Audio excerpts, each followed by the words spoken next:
Hello and welcome to another episode of Football Home Podcast.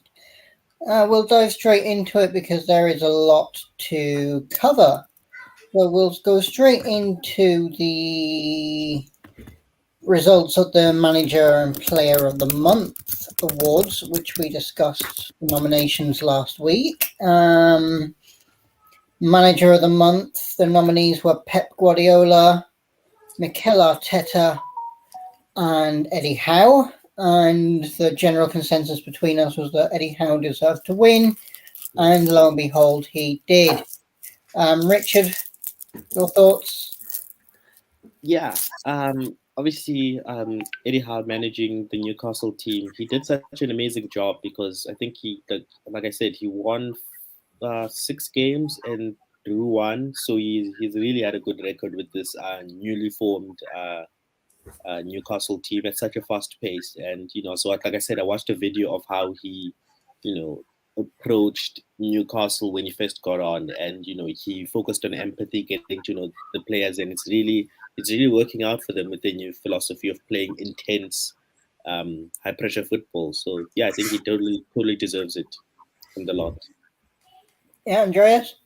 Yeah, there's no doubt that he deserved to win this, and I think it's just such an interesting story that Newcastle got all this money, and we all kind of expected this to be the new PSG, and then they bring in him that's he's a good manager, but it's not something huge. It's not a huge name. So really a nice story to see how much he have been doing for this team. And they're Newcastle is just a force to be reckoned with. It's really interesting what they're doing, because it's not it's we talked about this last episode, that is they have the money, but it's not really they have the biggest players. They have good players, but it's not these Galacticos in any kind of way, not yet at least. So it's just really interesting what they're doing. So yeah, he deserves it, and yeah, the entire Newcastle team deserves this, to be honest, and he is a huge part of that, of course.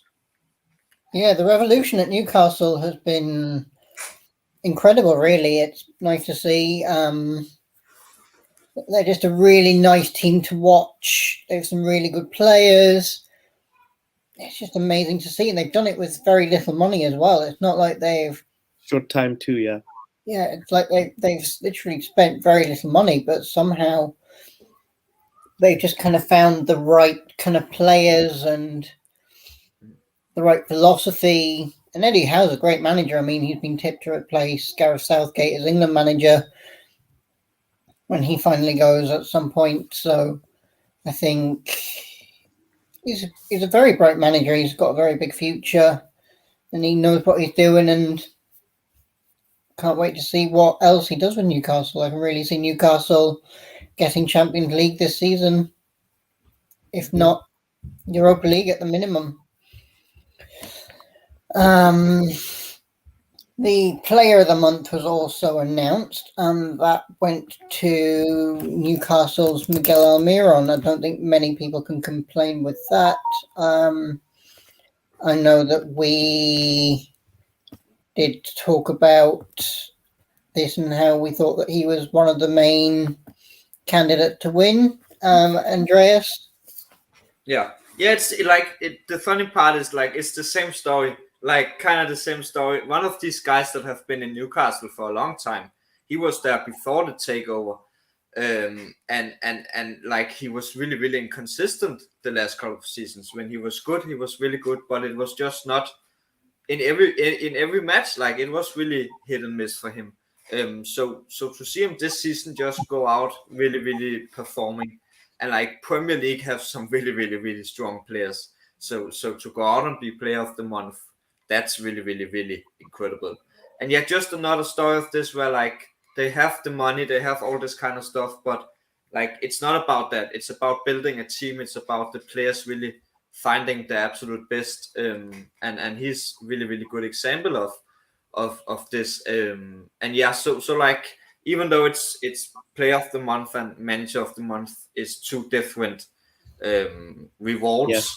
like in this case, it's kind of the same, because this is just a story about everything that Newcastle is doing right at the moment, both with their manager and with their players. So yeah, really, really deserving. Richard? Yeah, I mean, Miguel Almiron also won the Goal of the Month award. Yeah, he So did, yeah. yeah, so congratulations to him. But I mean, like I've put an argument that maybe Trippier has kind of had a bigger impact, him being captain and overall. But Almiron is not too bad of a winner himself. So congratulations to him, and yeah, hopefully he succeeds more, especially after Jack Grealish threw that comment that some people are so bad they play like Almiron. But look at him now; he took it personally. Fair enough. Yeah, look, he's been a huge part of this revolution under Eddie Howe. He's been, like he's a banker every week to score. He's a huge part of the team now. For whatever reason, he just found his confidence under Eddie Howe, and Eddie Howe has just gotten the best out of him, and he's turned into be a really, really top player. Like, not many people would have known about him, say, this time last year. And now he's a name that people can't get out of their heads because of the way he's playing and the goals he's scoring. He's just a really, really class player, and he's really got that trickery, and he just has the ability to score goals from nothing, from nowhere. He's a defender's nightmare, really, isn't he? But that is that. And of course, he did get the goal of the month for his first goal against Fulham. And he probably could have won it for 3 or 4 other goals, to be fair. That's the kind of player he is. This week, we had no Champions League. Instead, we had Carabao Cup Round 3. Some of the big games here. Let me go and get the list. Let's talk about United Aston Villa, actually, from yesterday. That was a big one. United finally getting revenge on Emery for the weekend. Alejandro Garnacho shown again. He's turning out to be a really, really top player, and he's going to be a really big player in years to come. Richard, not sure if you watched it or if you have any comments. Yeah, I mean, I came into that game and I was really confident that Unai Emery was gonna, get away with it. But obviously, like you said, there's been just like a class assist from Garnacho, and it just goes to show that we shouldn't take certain results in the Premier League and think that certain teams are over and done with, because we're seeing in the Carabao Cup. Okay, maybe there's a difference in team selections for both competitions. Obviously, Carabao being the lower prioritized sort of like competition, but it really just goes to show that we shouldn't just go by the results. And look, also a question we need to ask ourselves is, what does this say about Unai Emery? Is he actually class, or was it just a lucky win against United? Andreas? Yeah. I think this says a lot for me about Ten Hag. That like Ten Hag is he's going to, like, when he plays against Villa and they beat him, he is not going to be like, okay, let's just do the same, or let's just admit to lose. Like he's going to take a really, really good look at what happened in this match where they lost, and he's going to do everything in his power to change that. So, and like I've said this before, and I really think that Ten Hag is the right manager for United. And I think not right now, but I think in 2 or 3 years we will talk about United as a top contender, because I really think Ten Hag is the right man.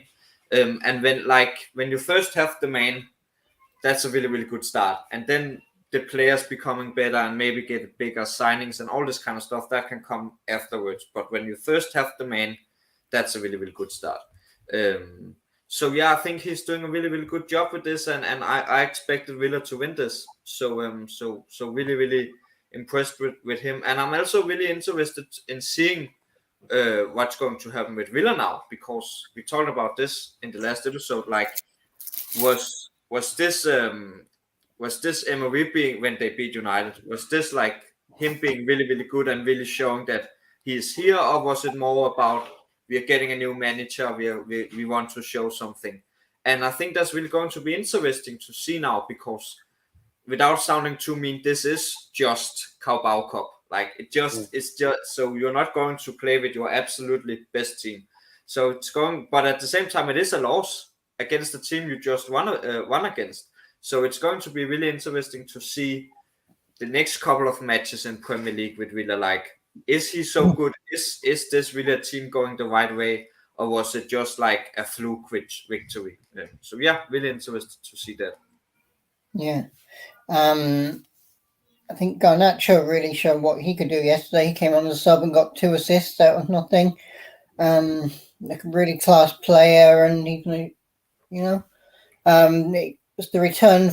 We had a return for Anthony Martial, who made his first appearance back from injury and scored. I look forward to. I think we all look forward to kind of seeing what he can do. Maybe he's that missing piece for United that they've been missing. They've been missing that clinical striker. Maybe he can do it, but is he going to stay fit is the question. Marcus Rashford continuing his good run of form, scoring. Bruno Fernandes got one. Scott McTominay got one as well. I actually saw somewhere that McTominay was actually a striker in his day, back in his academy days. Okay. Maybe they should reinvent him as a striker now that he's been replaced by Casemiro in the midfield. Maybe they need to. It's probably his best chance of getting time on the pitch. So so maybe a good idea. I mean, he's a good player. He's like, he's a big player, so he can always get onto headers and stuff. It's worth looking at. United did go 1-0 down, and then they came back to make it 2-1. Aston Villa made it they went 2-1 down. 1-0 down, 2-1 down. So you have to credit their performance in coming back and not letting their head sink like they did on the weekend when Villa scored. But to be fair, I think on the weekend Villa scored early, so different kind of story, I guess, when they score early.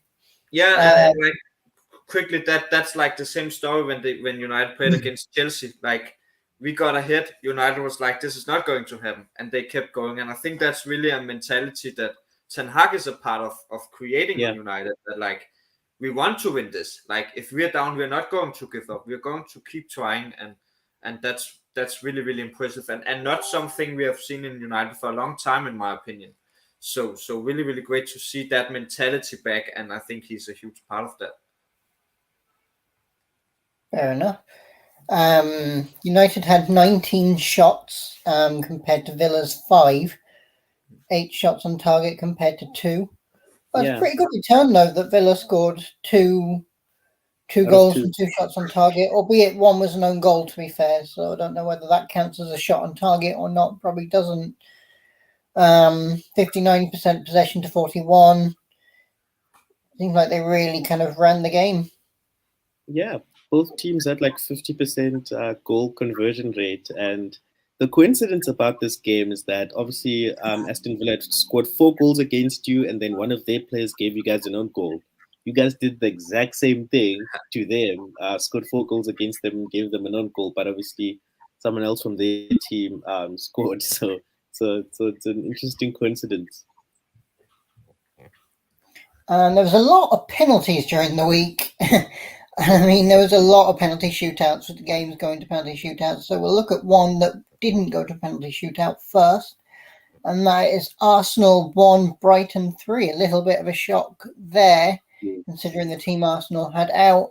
Even their backup team, as we've said before when doing Europa League reviews, their backup team is still very good. There's a lot of players in there that could easily start. Richard? Yeah, look, just looking at the game, I think a lot of people would have looked at that and like, okay, Arsenal is top of the league in Premier League. Surely they're gonna kind of run away, even though Brighton might give them a good run for their money. They're sort of like the favorites to win. But that actually was a shocker. Like I just I just don't know. And look, Arsenal has actually had I think this is the third, if not fourth game where they've had like a weird result. Either they win by one goal or draw or lose. So, I mean, that shows that they're actually not invincible. But, I mean, props to them for still being at the top of the league at this point. But um, they're knocked out. At least they can focus all of the attention on the Premier League, I guess. Maybe that's the upside to it. But, yeah, disappointing result. Andreas? Yeah, I really don't know what to think about Arsenal. Like, I really don't, because I like, stats don't lie, and of course they're doing really, really good in the Premier League. They're doing really, really good in the Europa League. Like, there's no arguing about those things. But I think there is some problems there, and I don't think it's like, I think the players is doing really good. I think Arteta is doing a much better job than I ever expected. But I just think there is a lack of that complete mentality where you are really a winner. Like, I just don't see that winning mentality.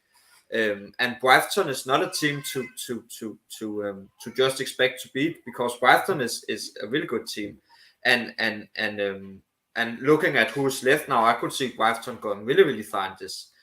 I don't have Brighton's exact lineup in formation in this match, but I assume that he still keeps this formation 4-2-3-1, as I talked about a lot of times now. Yeah, they did, yeah. Yeah, and that it's just really, really working for him, because it's the formation he had long before coming to Brighton, and it's what they used to beat us as well. So it's just a really, really good formation for him. And Brighton went with 4-4-2, by the way. What? Brighton, they went with 4-4-2. Okay, yeah. Different squad, yeah. Yeah. They actually rested a lot of players, Brighton themselves. Yeah. So, like, it was Yeah. Brighton's second team versus Arsenal's second team. Yeah. So, like, you'd have expected Arsenal to win that. If it was Brighton's first team, you could kind of say maybe, yeah. But, like, the fact it was their second team. Yeah, that's a really good point, because, like, of course, Arsenal should be better, but I really think and I may be going to sound a little bit biased now, but I really think that Potter was a part of creating something really good in that team. And I think that comes down to the entire team in Brighton, even the bench players as well. And so, yeah, like, and I really think the new manager have found his way. Of course, he has his favorite formation and all this kind of stuff, but, like, I think he's really really found his way, and really found the way that he wants to play this, which he lacked in the beginning, because as he said, like, when he became manager, he said that he wanted to play the way that Potter used to play, and that's clearly a wrong thing to do, and we saw that in all their losses. So I think he has really learned that he needs to play the way he wants to play with Brighton, and not Potter's way of playing, of course. And that's really, really good for them right now. So yeah, Brighton doing a really, really good job. And again, I just don't know with Arsenal. I really don't know. Arsenal had 22 shots in total in the match, and only 4 of them were on target. Brighton had 13 with 4 shots on target. 57% possession to Arsenal to 43 for Brighton. It seems like Arsenal ran the game from the stats, and that they should have won that comfortably. It's hard to know what's happening really there. We'll move on to the other game, the one other big game that did not go to penalties. I'm sure you know which game I'm on about, Andreas. Manchester City 2, Chelsea 0. Chelsea played a strong side, to be fair. It's not like they played a weakened side. They played very strong side, really. Maybe a couple of players that wouldn't play normally, but what's your thoughts on the game, Andreas, as a Chelsea fan? Yeah, my thoughts is, and I have to be honest, City is a better team than us. And as much as I hate to admit it, it's just a fact. Like City is better than us in probably every kind of way you can base that stuff on. And yeah, it's annoying and it needs to change. But for now, the fact just is that City is better than us, and it's really not good. Um, and like I think just with Chelsea in general, and something that I have thought about a little bit, but not that much until we talked about last week, where Abu said like, and I hate to give credit to Abu on this, but I will do it anyways. Abu said that like, look at the players like Sterling, Aubameyang. I don't quite remember if they played in this match, but it's just They Chelsea as didn't. an entire team. I saw there was a lot of bench players that played. But anyways, just the players in general, no matter if it's Carabao or Premier League or Champions League. Like Sterling was not always safe to be in City's lineup. Aubameyang had problems in Barcelona and Arsenal and all this kind of stuff. And those are the guys that we rely so much on. And I think that's a really, really good, a really interesting thing to look at. Like all these players, and I don't think that's Potter's fault. It's just the players that were when he joined, and they're just like, I think they can become better and all this kind of stuff, but they are not famous for their big mentality stuff. Like they are not famous for being these absolute diehards and mentality players like Casemiro in United, for example. Like famous for being a part of where it really matters in the absolute biggest Champions League matches, all this kind of stuff. And that's just not the players we have right now, and I think that's a problem. And I think, like, for me, honestly, most of the team reminds me of Timo Werner in a way, where I can see the potential. I know the potential is there, like with Timo, but there's just no confidence, and therefore it becomes inconsistent, and it's just not good enough. And surely that's the big players, but like looking at a match where we lose 2-0 to City, I'm kind of worried that that's also what's happening for the smaller players, the bench players that played in this match, where maybe it's just entirely in the entire club of City of Chelsea, where it's just going downhill right now, and not going the right way, and a lack of confidence, lack of mentality, and that's a problem when you play City and you don't have a chance then. So we are not looking good right now, and I'm starting to get worried.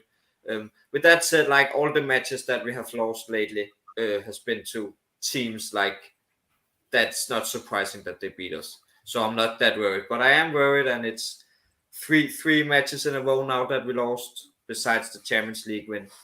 So yeah, not going good, and something needs to change very soon. Richard? Yeah, look, I mean, City is just one of those teams where, like, even the B squad like performs well. Like, look at Julian Alvarez. He doesn't play all the time, but every time he's put on the pitch, he scores. I don't know how he does it. They still have Calvin Phillips from Leeds on bench, who's a class player. Like, it just goes to show how much quality they have. Even like Nathan Ake, and it goes on. I mean, I think they only had three players or four players, including the goalkeeper, from the B squad to play in the first team. But if you're surrounded by top class players that just know how to win, of course they're still gonna have an impact, regardless. So yeah, Chelsea's going through a lot. This win, or this loss for them wasn't too surprising, but I think Potter really needs to do a good job, at least getting good results, at least against maybe one or two top six teams, or else his job. I mean, Chelsea are pretty much known for that. So yeah, I don't know what his next job is going to be, but yeah, he better start looking, or at least making sure that Chelsea win in some form or way. Just looking at the stats, City had 18 shots on target. Yeah. 18 shots in total, not on target. Sorry, 9 on target out of 18 shots. Chelsea had 5 shots on target out of 15. Possession-wise, it was close, 55-45. Maybe City should have won by more. 9 shots on target. You'd expect them to execute more of those, but yeah. There was a return from injury for Ruben Diaz. Calvin Phillips came off the bench as well from injury. Koulibaly was back as well for Chelsea. I don't think he's played in a while, so it's good to see players starting to come back from injury there. We'll move on now to some of the games with penalty shootouts. Liverpool 0-0 with Derby, winning 3-2 on penalties. Richard?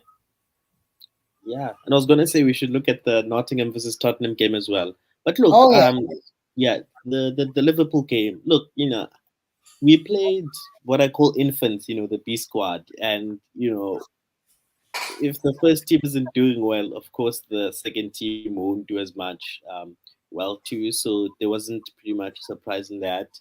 We did lack a little bit of clinicality, even though we did, dominate certain parts of the game. We just weren't um, like scoring enough, even though we had the opportunities to. But I guess the excuse is they're still young players and they still need time. But we're playing Derby County. I mean, it's not like a bad team. It's quite well known, but still, there's so much work to do. Even though when Nunes was put on quite later on in the game, and there still wasn't much of an impact from him. But I think generally, like we dominated attack, we're quite defensive, and they had their chances, but we neutralized them. And overall, not the best result. It's always better to win the game within 90 minutes. But I mean, Liverpool hasn't lost any penalty shootout in the past years, so I guess maybe that's the best way to play the game. To take teams for penalties, we beat them, and it's bye bye. Even Kelleher has a good record on penalty shootouts as well. Yeah. He's a good keeper, to be fair. He's the Irish number one as well at the moment. I don't know. I do worry about him in his future. Does he need to go somewhere else to make sure he gets game time? Because he is Irish number two, actually. Sorry. Gavin Bazunu of Southampton is currently number one. If he has hopes of trying to become Irish number one goalkeeper, maybe he needs to look at a loan or move away from Liverpool. I mean, of course, you want to play for Liverpool, one of the greatest, biggest clubs in England. But at the same time, do you stay and fight for a position in a team where you're not going to dethrone Alisson, or do you go somewhere where you can be number one and try and fight for your position to be number one goalkeeper for your country? That is the dilemma there. Andreas, in the game?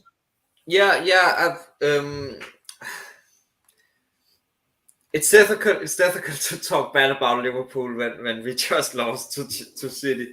so that's difficult. But Derby County is of course a big team historically. But I'm not quite sure where they're playing right now. Are they in championship? Are they below? Yeah, they're in the championship. Yeah. Okay. I don't have a picture of them being. No, sorry, they're in League One. They got relegated because they got docked 20 points last season for going into administration. Yeah, so that's what I mean. They're currently in League One, just to say. That's what I mean. Like it's not good. Like I know it's the bench players. I know it's all that, but Liverpool is such a big team that they should be able to win confident against a team like Derby County. In Derby County's current state, of course they have been a big team and all this, but at this moment, Liverpool should be better. But at the end of the day, if you win, you win. If you go out and win the entire tournament, no one will say, "Oh, you didn't beat Derby County in 90 minutes." That doesn't matter at all. No one cares. You won the tournament, so that doesn't count. No one cares. And that's the thing with this. They move on. They will have a really difficult next round, but I know there's someone that believes that they will win. Sure. I think with Liverpool it's difficult really to say, because this alone is not a good result at all. Really, really not good. But it's a win, and they move on, and that's what matters at the end of the day.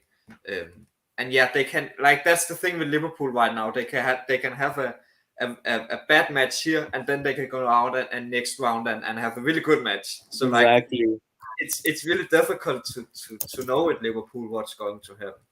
So yeah. Yeah, but just to comment a bit on Callagher, I think I do agree with Harry's sentiment in a bit that he's such a good goalkeeper. Um, and maybe his best decision is probably to move to a place where he can be the first position goalkeeper. I think I'm looking at Alex Oxlade-Chamberlain as well. He was so good. I saw glimpses of his former self where he was trying to score from out of the box, 18-yard box. And it's like, there is that quality player in him, but there's just no output. And I think maybe what's best for him is to maybe move to another team too, because we're not needing him in midfield as well, even though we have injuries. So that's also someone that should consider their stay at Liverpool. But who knows? Yeah, and that's the thing, like, because it's like you can't even blame them, because it's not like they're not good players, but it's so difficult keeping that mentality, keeping being clinical if you don't play. Like that's only City players that can do that. Only City players can do that, and it's not even all of them that can do that. So it's yeah. I think I agree. Like it's best for those two to go away, and I think that's a lot with the big teams. There are a lot of players that it's good to have them on their bench, but for them it's not good, and Yeah. and clearly their mentality and clinicality will drop when they don't play. The penalty shootout seemed like it dramatic. 5 penalties missed between the two sides. Yeah. Bobby Firmino missed for Liverpool. Bit of a surprise there. That was crazy. Like, out of all the people there, he's the most experienced striker, so you'd expect him to. But he seemed like shocked, so people were thinking maybe he was disturbed, or maybe the keeper went off his line, or there was a laser. But I think those are all excuses. He just missed. It's unfortunate, but you expect better. But I guess even world class players can have a blooper. It's the Brazil curse, not being taken out for the Brazil team. It must be that. I didn't see the match now. What were the penalties like? Were they the ones that were missed? Were there many saves, or were they kind of just wide or over the bar? So it was saved. So one thing that happened a lot during the game was the Derby County goalkeeper, Wild Smith. As soon as the penalty kick was about to kick, he moved off his line forward, and then the referee, I think, warned him about 2 or 3 times, and he kind of did it, kind of not. So I think that's the thing. But he blocked, I think, 2 shots. I think he blocked one, and then one missed. But I think Callagher was just class. He was just good at predicting where the kickers would go. I think he only missed. He only couldn't block one shot, and then one was a miss. So I think he really did a good job. But yeah, the only worry there was the goalkeeper going off his line. But yeah, we still won. Fair enough. Just trying to look at the stats here. Liverpool had 19 shots in total. That says a lot. And to not convert any of them, and 6 on target. But to be fair, it's a very young Liverpool side, it seems like. There's a lot of names in there that I don't recognise, that I've never heard of. Bajkatic, Clark, Frauendorf, Stewart, all new names. And Ramsey then in defence, Nat Phillips as well. An experimental side for Liverpool. We'll quickly look at the Tottenham-Nottingham Forest game. Nottingham Forest won 2-0 against a Spurs side that was actually a strong Spurs side. It wasn't like it was a weak Spurs side at all. It was pretty much Spurs' first team side out. Nottingham Forest also won with 10 men for much of the game. Andreas? Spurs is just Spurs. Like, let's be honest. they are, yeah. They like okay. Chelsea lost to City, makes sense. Arsenal lose to a pretty good Brighton team, kind of makes sense. Spurs comes with a really good team, loses to Nottingham Forest. Like, what's going on? But that's just Spurs. Like, and yeah, I don't even know what to say anymore at this point. Like Spurs is so like they're just inconsistent and what's the crazy thing with this is that they have a pretty good team in this match, as you said. Like, let's say Spurs have come with their bench team. You could say, okay, Nottingham is not that bad, so it makes sense if Nottingham wins. But like losing 2-0 with a pretty strong team against Nottingham, that's not good. And as much as I want to be like, okay, this is Nottingham just being really, really good, I just can't see it. Like, for me, this is just more about Spurs not performing than it's about Nottingham being good. But yeah, Nottingham won and a huge win for them, of course. Hopefully we can see more of that now in Premier League, but I doubt it, to be honest. I don't really see that. But yeah, let's hope for Nottingham that this can be the start of something good. Richard? Yeah, I mean, I'm happy to see that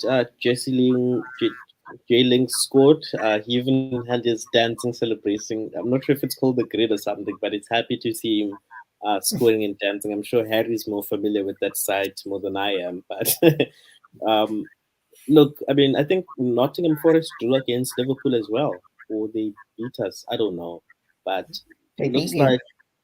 Oh yeah, you see, so maybe there is something happening right with Newcastle, but look, to beat a strong Tottenham side with one man down really shows the amount of potential they do have, and it would be a shame for them to be relegated. But I guess it just shows the amount of uh, high quality that is the Premier League. But I mean, I don't know what to say. I mean, Højbjerg was there. Richarlison is back from injury. I mean, Dejan Kulusevski, who was quite important in the Liverpool game for Spurs, was there. So I don't know what's the excuse. Like, there's no like Andrea said, Tottenham is just Tottenham. They're just not going to be winning trophies regardless of who's the manager or what top class players they have. Yeah. They're just really in a bad place now at this point. It's awful to see. Like, they just can't do anything right, and I feel like they're going to miss out on top four. I don't know how they'll be lucky if they get European football at all. Nottingham Forest had 14 shots, 8 on target. Spurs had 9 shots, only 2 on target, but they had 60% possession compared to Nottingham Forest's 40. So, the other All Premier League tie was Wolves against Leeds. Wolves won that one 1-0. I don't really know if anybody has any thoughts on that. Yeah, you can start, Richard, if you have anything. Yeah, I was just saying that, Wolves is just one of those teams you've been saying that they just have been lacking to, the need to score goals, and they, out of all games, they decide to lead against the Leeds. So, props to them. Look, I mean, thingy. Wolves have had like this bad record, and even though they have Diogo Costa, who obviously played in Chelsea at some point, quite clinical, but he hasn't. I think he's only registered 1 goal at Wolves so far. So it's like they are making an effort to try to be better at attacks. Is it the way they play that's actually stopping them from scoring goals?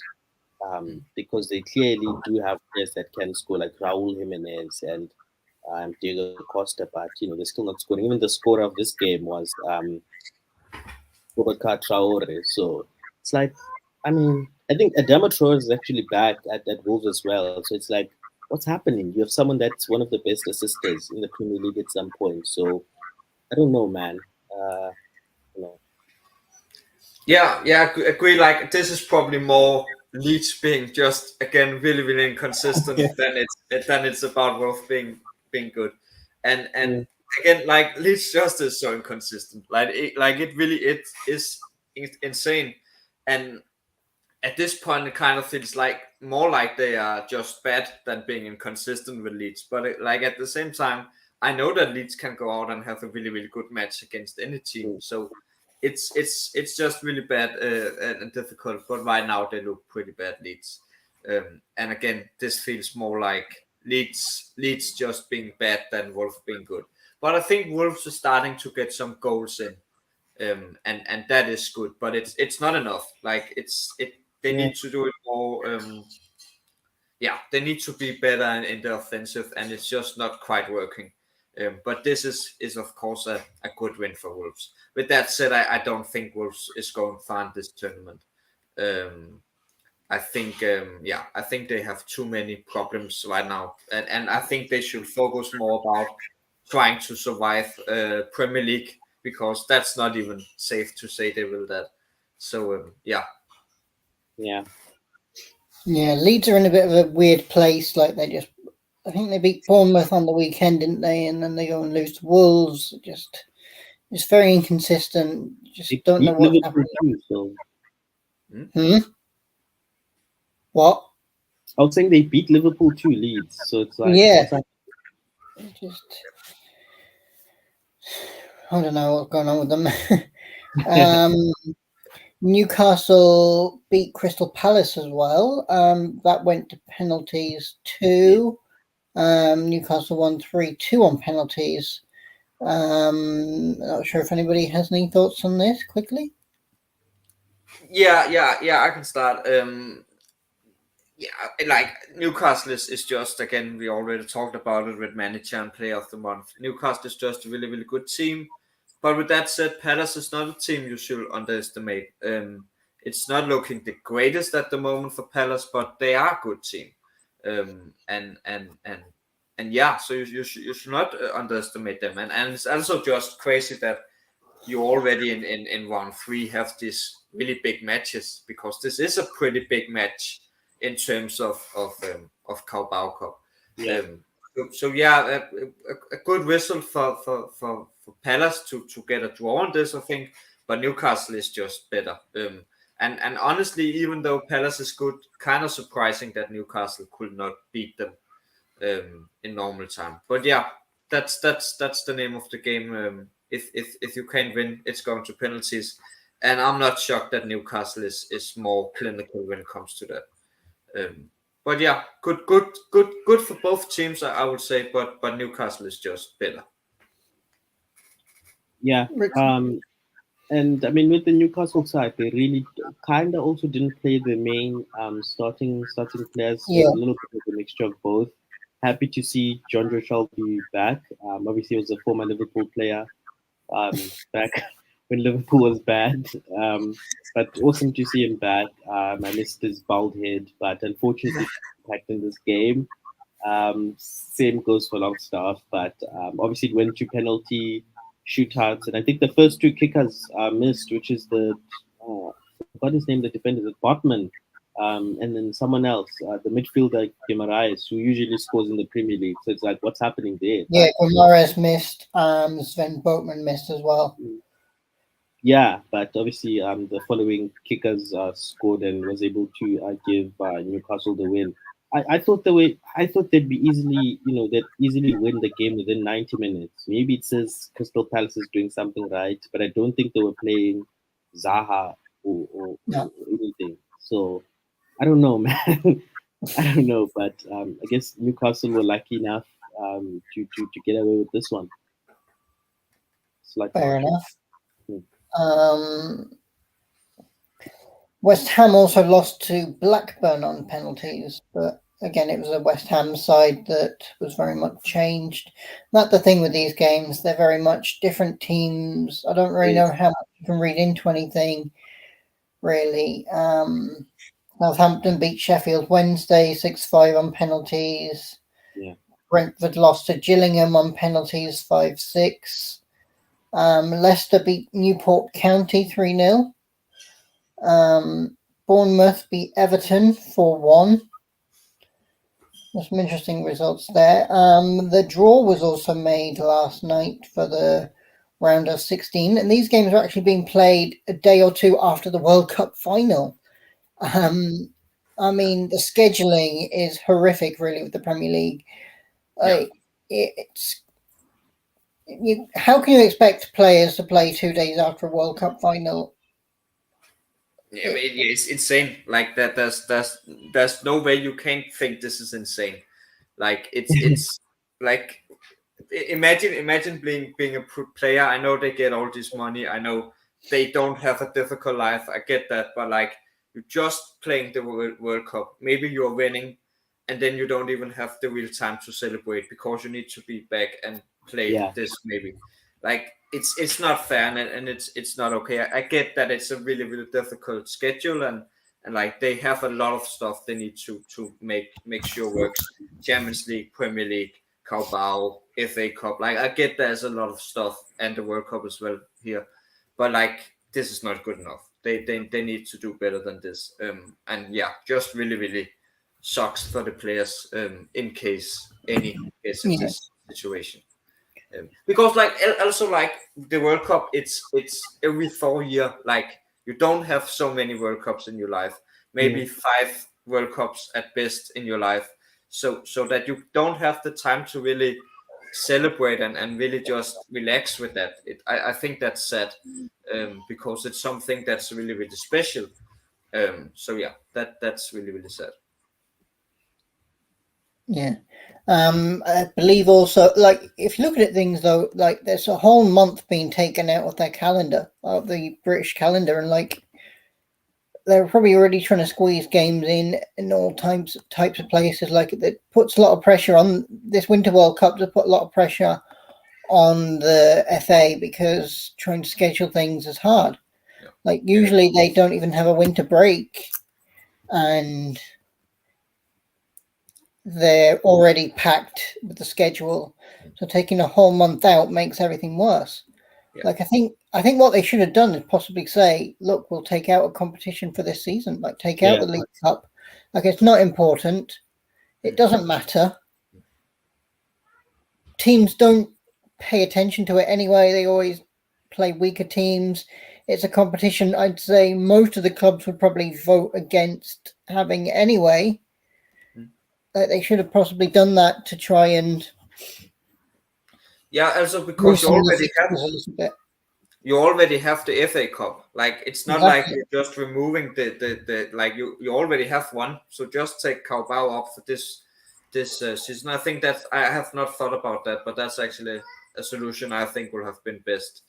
And like it's just one season. Like it would not have been the worst. Like remember all the stuff that had to be cancelled because of COVID. So like it will not be the end of the world if we just did that for this one season. So yeah, I think that would have been a really good solution.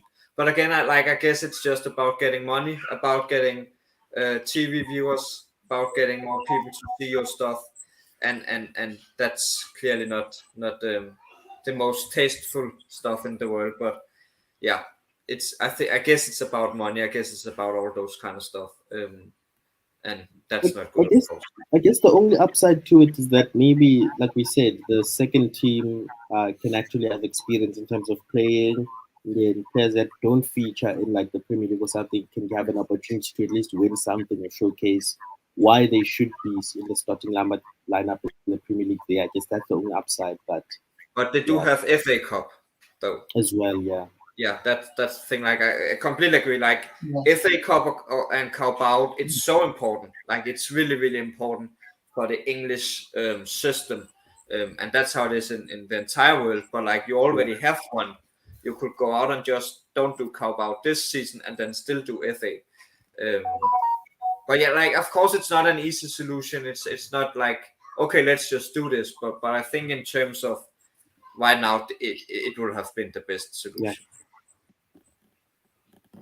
The draw is made, and it is Wolves against Gillingham at Molineux. Southampton are at home to Lincoln. Newcastle face Bournemouth in an all Premier League tie. Charlton host Brighton. Blackburn Rovers host Nottingham Forest. MK Dons host Leicester. Manchester United host Burnley in an all Lancashire affair. And then old rivals Manchester City and Liverpool go head to head at the Etihad Stadium the day after the World Cup final. That'll be a classic for sure to watch out for. Earlier in the week, we had the Champions League and Europa League draw, which was made. Some big ties were made. Big ties there. I guess the standout tie of the round is probably PSG against Bayern. Richard, thoughts on that? Yeah. Look, I mean, Andreas is someone that has what's the word? Huge opinions on Bayern winning the whole competition. I don't think so. To be honest, I'd be happy if Liverpool drew Bayern as well. I mean, but to be honest, look, Nagelsmann, I call him Knuckles flop because I mean, in his first season, he wasn't really doing much. He had a few bad results, but looking at him this season, I think his team is a bit tighter. So maybe I might have to change my words when it comes to that. But PSG have Lionel Messi, they have Neymar, they have Mbappe. I mean, the midfield, Verratti. I mean, they have Hakimi, right back. They have so many class players, so you can't count them out. But can they finally win with their squad? I think they're also like Manchester City, where they have oil money, big names, quality squad, but they just don't haven't won the Champions League yet. So interesting tie. Andrews, what are your thoughts on the Bayern Paris game? I'm really excited for it. I think honestly, just the entire draw of this, I think all 8 games look really, really fun. Honestly, um, and with Bayern and PSG, I have Bayern winning. I have, but I don't think it will. I don't think it will be easy. Like PSG is a good team, but like yeah, we always talk about City and PSG and all this kind of stuff. But City, the last couple of seasons, has been doing pretty good in Champions League and a semi-final last season, and the season before that they lost in the final. PSG is not quite there. Like they have been going up as well. Oh yes, They were in a final a few years ago where they actually lost to Bayern.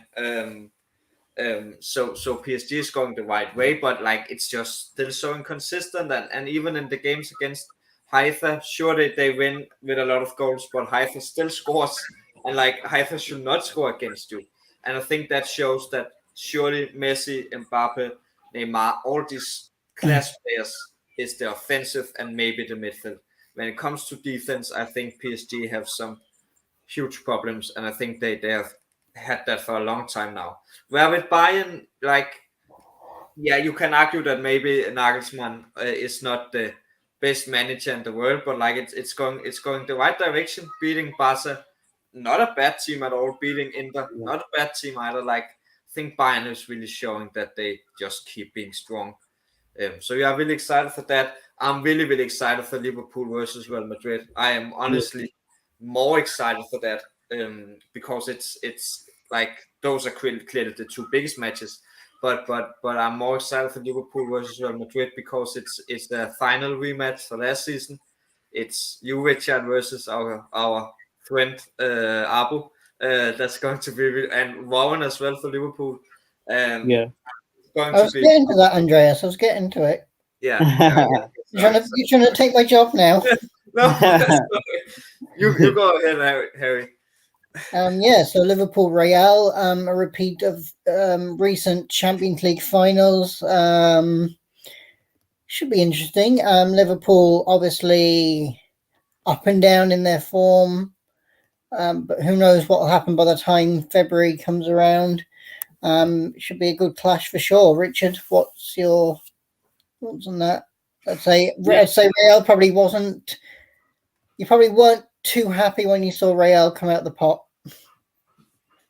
Look, I'm one of those crazy fans that were hoping that we draw either Bayern or Real, and we drew Real. I mean, it's like if you look at our game and we look at the PSG versus Bayern game, I think those are like recent Champions League finals, so those are ones to look out for. But I really do think that Liverpool against big teams, we just understand understand how big teams play more. We have more research on them. Like we understand how they play more. So I mean, we haven't had the best record against Real Madrid specifically, but I think big teams in general, we do put out a good performance and either get away with a draw or most likely a win. So I am confident that we are going to live.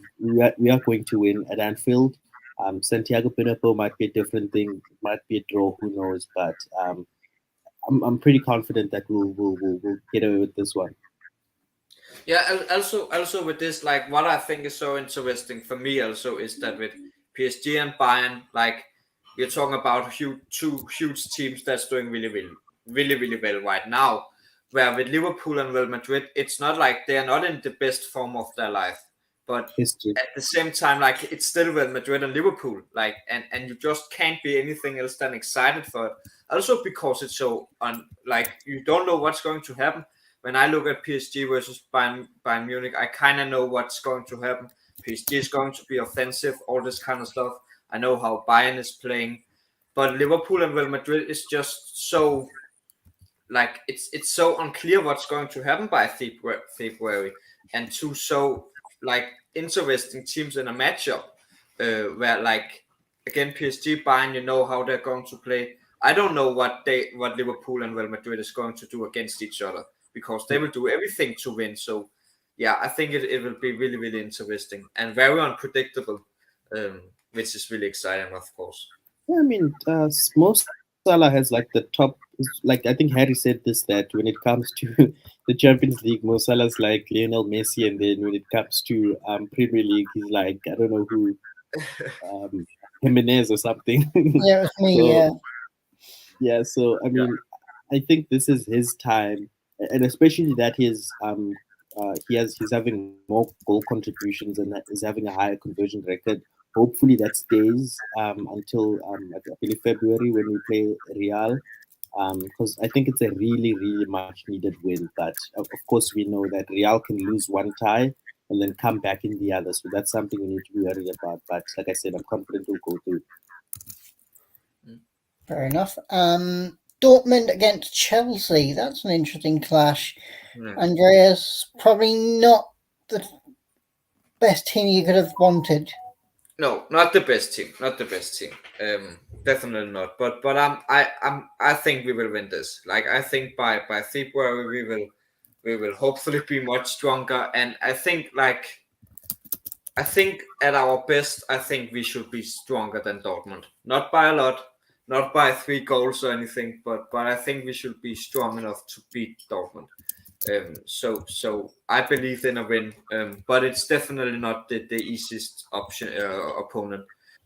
There's definitely some that I would rather have faced, but yeah, I think we will win. But Dortmund is a strong team, no doubt about that, and they have been really surprisingly for me because I didn't expect them to be this good. I thought that honestly, I thought they would beat Sevilla, but I think Sevilla had a chance against Dortmund. But Dortmund showed that they are definitely right behind City in terms of that group, and so yeah, Dortmund is doing a really good job at the moment.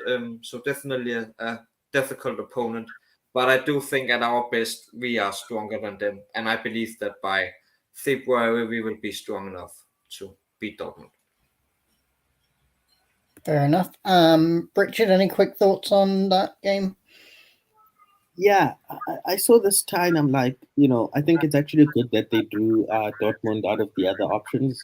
Dortmund has also had some interesting bad performances that are not really good, but they've Jude Bellingham, good player, potential to be at Liverpool. So I think Chelsea is likely to lose this, but out of all the others, I think it's maybe the best chance they have at maybe making the round of 16 or quarterfinals. Fair enough. An interesting game we have there is Milan against Tottenham. That should be an interesting one. Neither side is particularly great at the moment, so I think it would be a fairly even clash, to say the least. Yeah, absolutely. I'm excited for this one because it is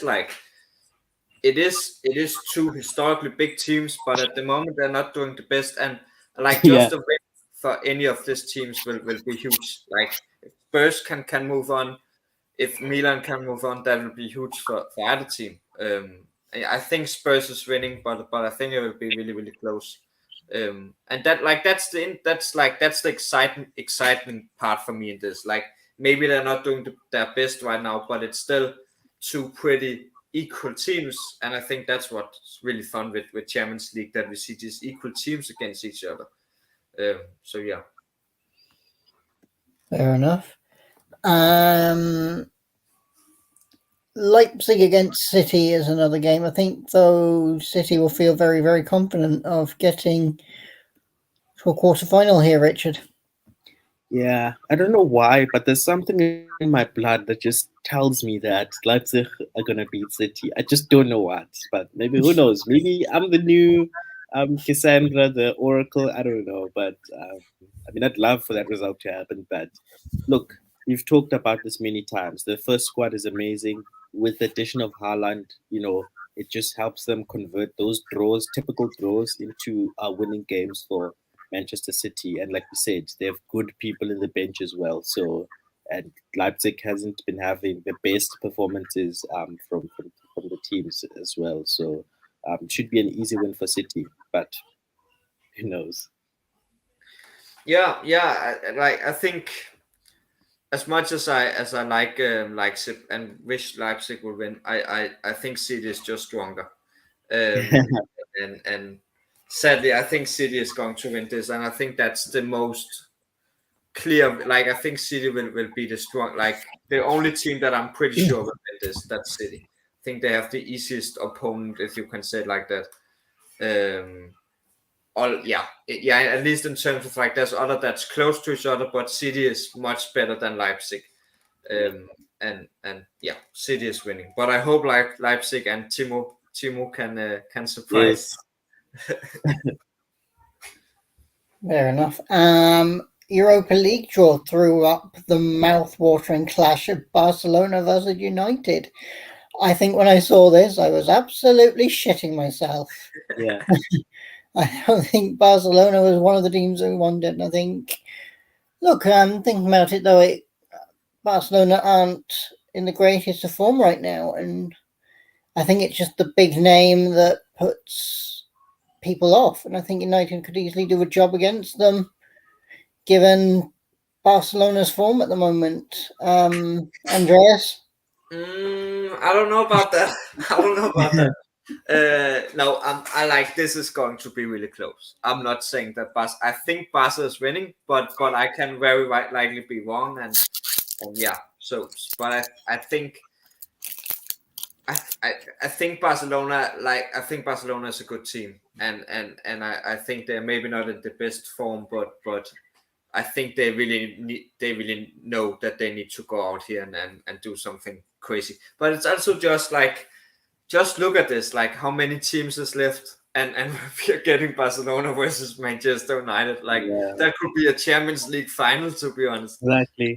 So it's just crazy, and I think it's really really fun what the Europa League is starting to become, and also this just shows how important it is getting first place in your group, because then you're safe. You don't need this, and I like that.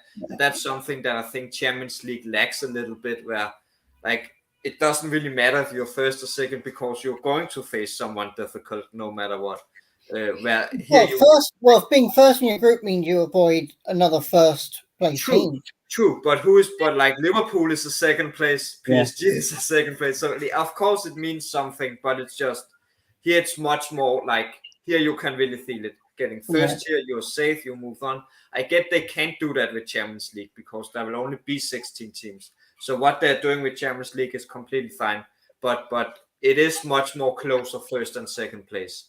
And there's clearly some first places that you would rather want to face than second places, which you can't see here, because first place you move on, second place you can face Barcelona or Juventus.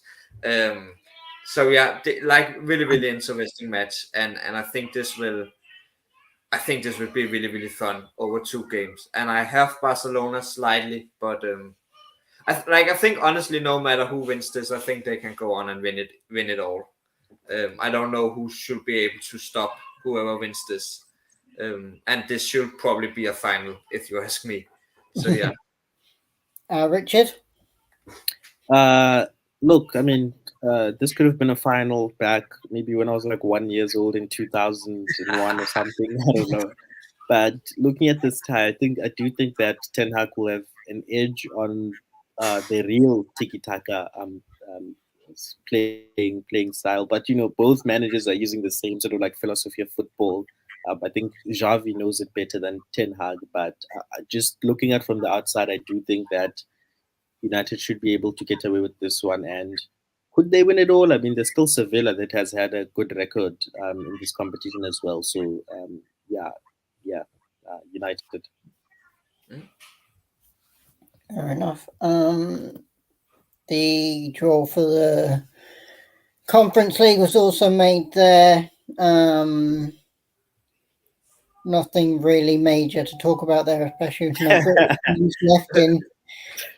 So we will leave that there. Okay, perfect. And then it's down to the predictions game. So what we have decided to do here is that we will do a monthly thing. Well, it's going to be a 2-week thing for now because we are going to do it up until the end of the Premier League before the World Cup. We'll do another one for the World Cup. And then we will start again with the Premier League when it returns on Boxing Day. The fixtures for the week are all scrolling across the bottom of your screens. I will hand over to Andreas because this is his baby. Yes. So yeah, as Harry said, going forward, it will be like a mini league thing, and for our predictions for last round and last week and for this week will be its own. And whoever has most points by next Friday for the 2 rounds will get a reward, and who has the least will get a punishment. And we are going to make some fun stuff out of that. And then after that, we will start with the World Cup. But for now, we will focus on firstly what happened last week, and then we will all make predictions for this coming round of Premier League that starts tomorrow. So last week, I made the predictions that was Almiron will score, and Chelsea will win against Arsenal. I got Almiron correct. That gave me 1 point. So that's good. So that's the only point I got here. Warren said Wolves will beat Brighton 3-0. And he said that Wilson will score against Southampton. And none of that happened. So he got 0 points. I think his first one was a little too bold. Yeah, that was very bold. Richard said Spurs versus Liverpool 0-0. That didn't happen. That was a good bet, to be fair. I agreed with him on that. Jesus to score against Chelsea. That didn't happen either. So Richard got 0 points as well. And then for Harry, Rashford to score against Villa. That didn't happen. And Forest to beat Brentford. That didn't happen either. So I'm the only one that got a point. So this will of course move on to next week. So whoever has the most points by next week will get the reward, and loser will get a punishment. If there's a loser, we will have to figure out what to do if there isn't. But yeah, let's hope for a clear loser. So yeah, let's make the predictions for now. And so yeah, I have 1 point going into next week. Okay, let me see here. So 2 predictions each, as always, for the upcoming round of Premier League.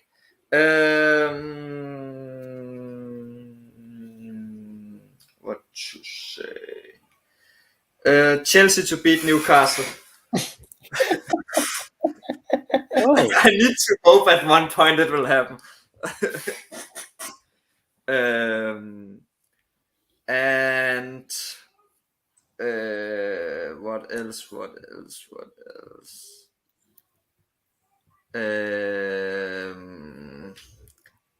Kane will score. Yeah, okay, let's go. Kane will score against Leeds. So how much will we say for those two? Chelsea, I think it should be 3 points because they're not going to beat Newcastle. Okay, I agree with that. I agree with that. 3 points. Do you want me to write down? Yeah, that would be nice, Harry. Thank you. Yeah, so 3 points for that. And Kane, 1 point against Leeds. 2. You can only get one of 3 points. Okay, I think they should both be 3, to be honest. Richard? No, I disagree. I think the Harry Kane one is pretty obvious. I think Harry Kane is likely to score any right game. Before World Cup. Okay, we'll say 1 then. Yeah, he's Harry Kane. Okay. Yeah, so Harry Kane scores against Leeds and Chelsea beats Newcastle. I think Chelsea beating Newcastle is 3, and I will agree that Harry Kane scoring against Leeds is 1 point. If you said Son will score against, but he's injured, so he's not even going to play. Yeah, okay. I think 1 point is okay with Kane. I can take that. So 1 point for Kane scoring against Leeds, 3 for Chelsea beating Newcastle. Yeah, that's fine. I don't need the points. I just need you others to not score points. So that's fine. Yeah. Richard, do you want to make your predictions? Yeah. It's going to be a tough one. Let me try to think.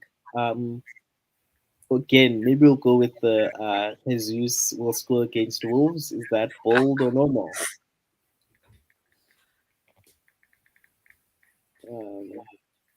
Then maybe my second one can be.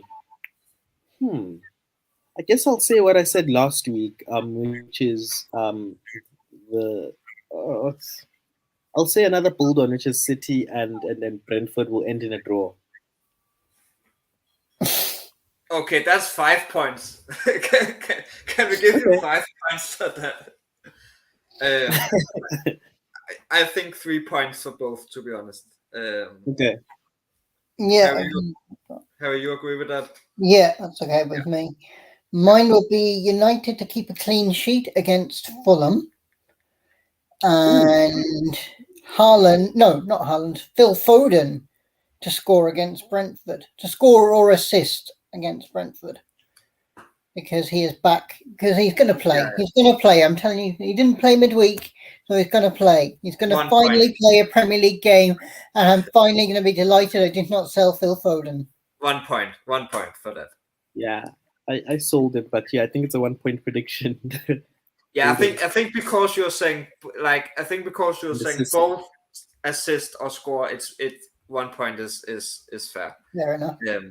With the other one, what you said again? United to keep a clean sheet against Fulham. Oh, that's tough because Mitrovic. Is Mitrovic playing though? No, yeah. Mitrovic is out. Okay, then it's. And he's got the World Cup opener as well, I believe. I will say 1 point. Yeah, do you want to go slightly bolder, or are you okay with the second number? No, I'm okay with that. I don't mind. I'll take 2 1-pointers. Okay. I guess we'll have to. Yeah, I guess we'll have to take Warren's. I guess we can just do. I will ask Warren what his 2 predictions are, and then we'll have that for next. I think that's fair. Yeah. We can always in the future discuss if you're not here, you are not going to make predictions. But I think for now we have not discussed it, so I think it's okay that Warren gets to make predictions. Yeah. So, and then of course we will talk about that on next Friday. And we will have a winner and a loser, hopefully. So, yeah. That's great. Well, I think that is it. I don't think there's anything left to talk about. We will be back on Tuesday with a review of the final Premier League week before the World Cup. And then we'll be back next Friday as well with a big World Cup extravaganza preview. We cannot wait for that. So a big week coming up next week. Thank you, everybody, for watching. If you're watching, we will see you again on Tuesday. Have a great weekend and enjoy the Premier League fixtures. Bye-bye.